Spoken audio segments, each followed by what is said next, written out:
Welcome back to the channel, everybody. I hope you guys are enjoying what's going on and what I'm putting out for you guys.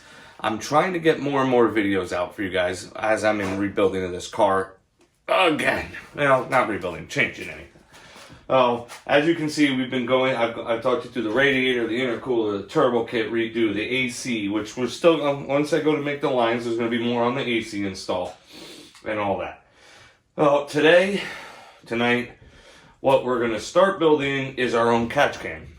There's nothing really on the market that suits what I want. I did design and sell a catch can that sits here through FCS Race. I've sold a ton of them. They work great. I still have it. It's going to go in the other car. But since I'm adding air conditioning back, I can't reuse this catch can. It's a beautiful catch can. No, I'm not selling it. It's actually the first one from the design I made out of cardboard. So no, I'm not going to sell that. What we're going to do is, I was going to build a box. I was going to fit a box somewhere here, somewhere there in the back of the car. Yada, yada, yada. I just don't like building aluminum boxes because I don't have the correct tools. I don't have a bender. I don't have a brake. I don't have a shear. Well, what I'm going to do is use some 5-inch tube to make my catch can. And what that is going to entail, so obviously I'm not going to leave 2 feet. What that is going to entail, I'm going to cut this down to wherever. I think I did it for, I think it was like 11 inches is just about a gallon, so 4 quarts of oil. God forbid I ever let a head gasket go, and I pressurize the system. This will probably fill up super fast. I don't know. So what we're going to do is, this is a 5-inch tube, aluminum. I'm going to take a 3-inch tube. I'm going to stick it down and in. I'll just give you a basic idea. This is a 3.5, so. But what I'm going to do is I'm going to take this, so let's say I go down that far, weld the plate around. I'm going to weld this flat on here, and I'm going to strategically drill a bunch of holes in here. That's going to be like that. And then on top, I asked Facebook for help on this because I wasn't quite sure. What I was originally going to do is I was going to weld the 3-inch flat to the top, weld another plate in here, have them dump in and just have holes in the bottom plate. But they gave me the tube idea. And I'm going to have this 3-inch K&N filter just on top here. Plug in the bottom, 3/8 bung in the bottom so I could have a, weld the bottom, 3/8 bung with a ball valve to drain it out. And this will be like this, and it's going to get mounted somewhere in yonder here. Top of the filter is going to probably be right here. And I don't know how I'm going to go about mounting it yet. I'm not quite 100% sure. I don't know if I'm going to... The old oil line is getting all up in my way here. I don't know if I'm going to drop this thing down a little because I don't want the lines to go crazy. So that's the one off the passenger valve cover. So I think we're going to cut this thing at 11 inches and start playing with it. See what it looks like. Let's take you and you to the other side where it's warmer because it's freaking cold over here. So I don't need to be back over there for a little while making this. All right. Parts everywhere. Stuff everywhere like usual. Because I'm doing my fuel system. And of course I didn't get the right fittings. And spending $33 in the incorrect fittings. Yeah, that's the story of my life with fuel fittings. Because I don't take the time to plan this stuff out. Like an idiot. I was kind of nervous because if you notice there's no flange there. But I got a piece of tube that has a flare, which I'm going to weld a little bit more so it's a little bit tighter. And then I'm just going to weld another bead right below it so it just holds on. Like so. Now, if you wanted to know the filter, that is the part number right there. And like I said, this is going to sit inside that. I'm going to have 2-10s, probably like that, because they look stupid like that. The hoses will look stupid. So probably like that. Monkey Fab Garage. Monkey Fab Garage 3/8 bung bung. More fuel fittings, fuel fittings, fuel fittings. That's not a fuel fitting. All right. First things first, let's measure and get this tube cut. Now you gotta go slow. But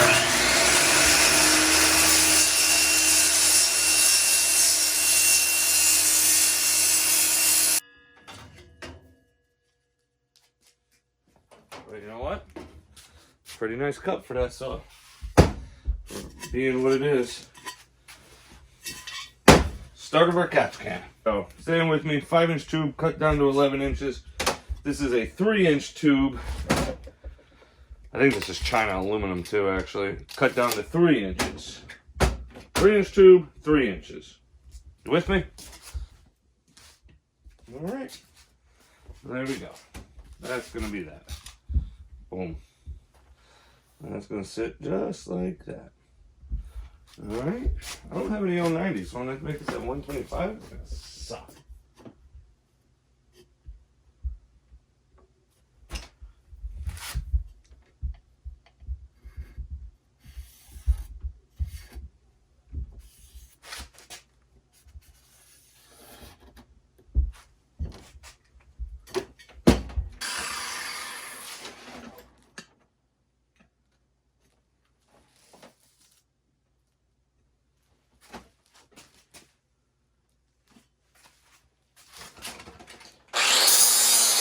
I've got my bottom plate done.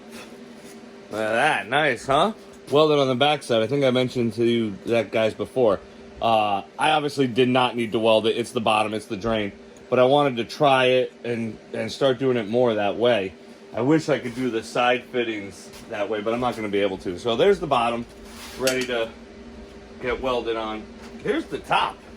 This is how I decided that I was going to make a 3-inch hole. I don't have a 3-inch hole saw, so this is a very quick way that I did it. I chalked up the unibit into my drill press and just worked it all around.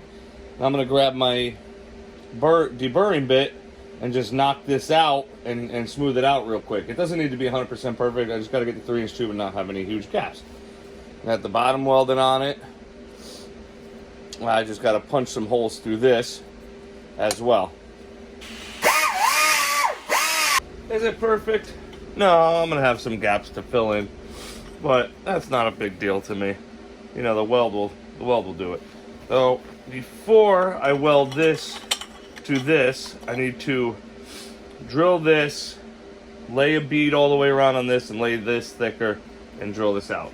So I'm going to drill that out, and then we'll come back and go over all the pieces and get this thing welded up together. Pretty much the whole catch can is done. Got it all welded up. This isn't the prettiest, but it's doing nothing except holding the filter on. You can see it's the fully baffled on the inside. Don't mind my shitty welds here, but that's that. The filter sits on it nice and tight. I might never get it back on. Nice. Well, I'll weld the 2 fittings on. All right, something like this. And then I got to figure out mounting for it. Now, you got to pick the best looking welds that'll be shown forward, which is right about here.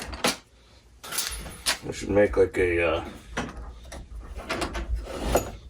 some sort of holder for this.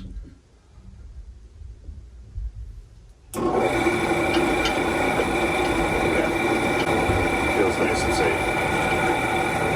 I really done fucked up because now it's hitting the baffle.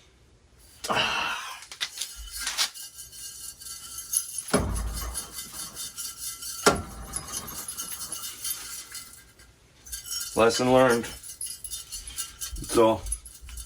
First time making one. We'll figure it out. is I'll just get my deburring bit,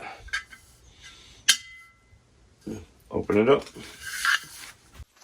Alright guys, I'm done with the catch can. It's all set, mounted, plumbed in the car, ready to go. It was an interesting thing to build. I learned a lot. I'm happy with it. It's not precisely what I wanted in the beginning, but it's done. I'll show you. Well, I ran into some calculation issues. I originally had this turned about here, and my lines went straight. Well, it hit the tire, so I had to bend my whole bracket that I made that bolts to the motor plate back. Now it's good. I have like, I don't know, probably a ½ an inch in between there, give or take a ½ an inch. I cut it down. I originally wanted it like 11 inches, which calculated out to just about a gallon. I cut it down to about 9 1/4, somewhere around there. It's obviously going to hold a little less than a gallon because of the 3-inch tube that's inside. I don't know if I showed you that all done. One thing I didn't do is what I thought about later is to drill a hole right here. I made one for a customer, and I drilled like a 1/4 inch hole right here, so in case oil gets sloshed, it can easily drain back out. The holes are low enough, but, you know, a 1/4 inch hole didn't hurt nothing. My K&N filter that just sits on there. It fits great. It looks great. It's gonna function. I forgot to get the freaking drain valve again today at Lowe's. And I'm probably going to order some 45-degree fittings so these don't come out so far. You know, at least the 45, it'll come up like the way I wanted to with this originally turned over here. If you are interested in one of these, I am selling them. I've streamlined my process a little bit. I got a bunch of material in, and I had someone cut out the tops and bottoms for me with a freaking laser beam, so I don't have to go through that nonsense anymore. And I stocked up on fittings and filters. I could do -10, -12, what kind of ever drain. If you want, you can hit me up on Instagram or Facebook, Race Status on Instagram, Race Status Garage on Facebook, or email me, racestatusind@yahoo.com. I'm selling them for $175 shipped. It's a nice unit. I haven't really figured out mounting. What I think I'm going to do is I'm just going to make like a bracket off the backside that sticks out with 2 holes in it. The one I did for the customer, I need a specific bracket that I made for him. That's all done. I got to unbolt that. I got to unbolt this. I got to unbolt this. I got to unbolt this. And it goes out to the best in the game at Dieter's Custom Finishing and get all that polished. Come back and hopefully the downpipe is done and wastegate dumps are done. Oil drain, and we could probably fire this thing. I ain't got that big of a list left. You know, we're down to a piece of paper. That means it's moving. All right, guys. Get in the garage, grab a cold drink, grab your welder, fire it up, get working on your hot rod, build some cool shit. I'll see you guys in the spring. Have a good one.